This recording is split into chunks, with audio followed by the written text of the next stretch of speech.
Suleiman leads the Ottomans in Civilization 6, Gathering Storm.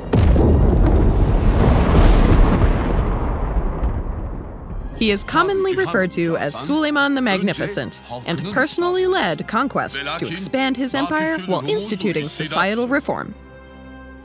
Suleiman's unique ability is Grand Vizier. This unlocks a unique governor, Ibrahim, with his own unique promotion tree. He's the only governor that can be established in another civilization and can be a major player in diplomacy. It also unlocks the Janissary, Suleiman's unique unit.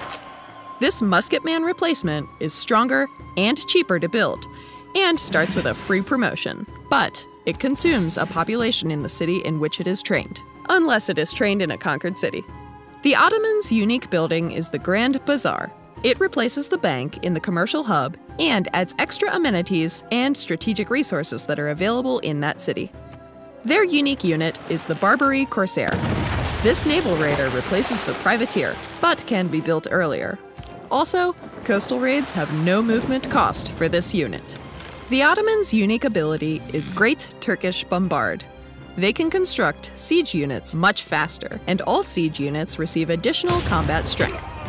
Conquered cities do not lose population and benefit from amenity and loyalty bonuses while under Ottoman control.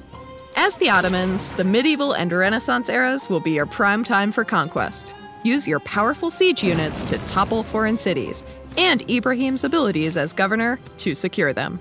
Those cities then serve as ideal places to build more Janissaries, and you can maintain this overwhelming force by building your Grand Bazaar in a number of cities.